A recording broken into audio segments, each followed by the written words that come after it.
ভানগড় দুর্গ রাজস্থানের অলওয়ার জেলায়। নামটা শুনলেই মনে কেমন একটা রহস্যের গন্ধ, তাই না?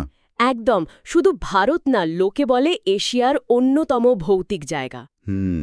আমাদের কাছে যে তথ্য আছে সেটা বলছে এর ইতিহাস, লোককথা আর এখানটার অদ্ভুত ঘটনাগুলো নিয়ে অনেক কথা প্রচলিত। ঠিক। আজকে আমরা একটু গভীরে যাব, জানার চেষ্টা করব কেন জায়গাটা এত রহস্যময় আর কেনই বা সূর্য ডোবার পর ওখানে ঢোকা বারণ, সরকারিভাবে এএসআই পর্যন্ত মানা করে। ঠিক তাই। দিনের বেলা ট্যুরিস্ট স্পট, আর রাত নামলেই একেবারে অন্য জগৎ। এই ব্যাপারটা নিয়েই তো যত কৌতূহল। তো চলো ইতিহাসটা দিয়ে শুরু করা যাক। হ্যাঁ, সেটাই ভালো। সপ্তদশ শতক রাজা ভগবান দাসের ছেলে মাধো সিং, উনি তৈরি করেন এই দুর্গ শহর। ভাবা যায় একসময় নাকি প্রাসাদ, মন্দির, বাজার সব মিলিয়ে 10,000-এরও বেশি লোক থাকত। বিশাল ব্যাপার ছিল তখন। এর স্থাপত্য দেখলেই বোঝা যায় যে কি দারুণ জাঁকজমক ছিল। কিন্তু এত জাঁকজমক হঠাৎ করে শেষ হয়ে গেল। হ্যাঁ, আর এই হঠাৎ পতনটায় রহস্যের শুরু। এখান থেকেই গল্পের জন্ম। আর গল্পগুলোও তো সাংঘাতিক। দুটো তো খুব শোনা যায়। আচ্ছা। প্রথমটা হলো সাধু বালুনাথকে নিয়ে। ও হ্যাঁ, শুনেছি। বলা হয় দুর্গের ছায়াটা নাকি ওনার ধ্যান করার জায়গায় পড়ত। হ্যাঁ হ্যাঁ। উনি রেগে গিয়ে অভিশাপ দেন। কি অভিশাপ? যে শহরটা একদম জনশূন্য হয়ে যাবে, কোনো বাড়ির ছাদ আস্ত থাকবে না। আর সত্যি নাকি অনেক বাড়ির ছাদ নেই? হ্যাঁ, তেমনই তো বলে লোকে। ওনার সমাধি নাকি এখনও আছে দুর্গের কাছে। এই অভিশাপের গল্প অনেক জায়গাতেই শোনা যায়, কিন্তু ভানগড়ের অন্য গল্পটা বোধহয় আরও বেশি নাটকীয়। হ্যাঁ, রাজকুমারী রত্নবতী আর কালো জাদুকরের গল্পটা। সেটাই সবচেয়ে চালু। রাজকুমারী নাকি ছিলেন অসম্ভব সুন্দরী, আর সিন্ধিয়া নামে এক তান্ত্রিক বা কালো জাদুকর সে তার প্রেমে পড়ে যায়। আচ্ছা। তো সে রাজকুমারীকে বশ করতে চেয়েছিল, একটা সুগন্ধি তেলে জাদু করে পাঠায়। কিন্তু রাজকুমারী সেটা ধরে ফেলেন, বুঝতে পারেন ব্যাপারটা। বুদ্ধিমান ছিলেন। তারপর উনি তেলটা পাশে একটা বড় পাথরের চাই ছিল তার ওপর ফেলে দেন। ফেলে দিলেন? হ্যাঁ, আর সঙ্গে সঙ্গে সেই পাথরটা গড়াতে শুরু করে। সোজা গিয়ে জাদুকরকে পিষে ফেলে। গল্পটা তো এটাই, তাই না? একদম।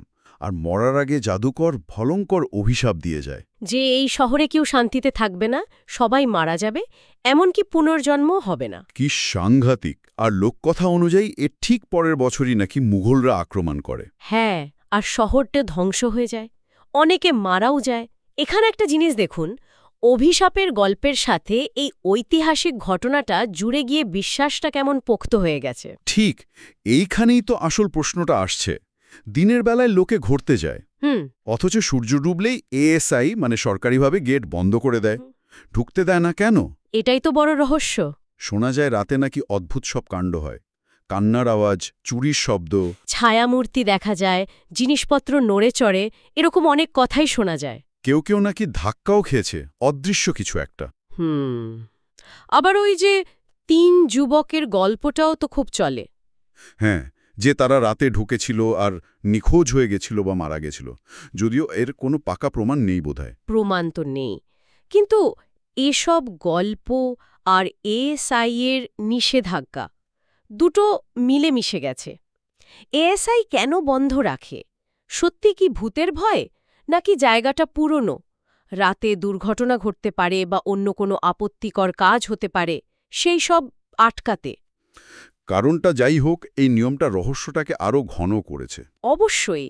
কোনো বৈজ্ঞানিক প্রমাণ নেই, কিন্তু মানুষের মুখে মুখে ফেরা গল্প, স্থানীয়দের বিশ্বাস আর এই সরকারি নিয়ম সব মিলিয়ে ভানগড় একটা জীবন্ত কিংবদন্তি হয়ে গেছে। তাহলে ব্যাপারটা কি দাঁড়ালো? ভানগড় কি শুধুই একটা ঐতিহাসিক ধ্বংসাবশেষ, নাকি সত্যিই কোনো অভিশাপ, কোনো অতৃপ্ত আত্মার বাস ওখানে?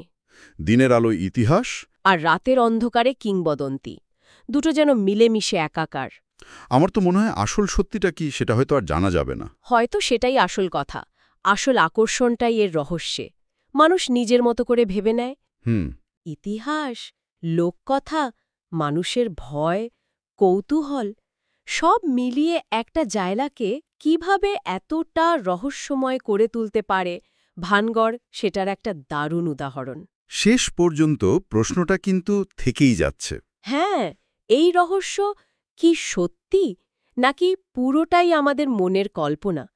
এই প্রশ্নটাই বোধহয় ভানগড়কে আজও বাঁচিয়ে রেখেছে।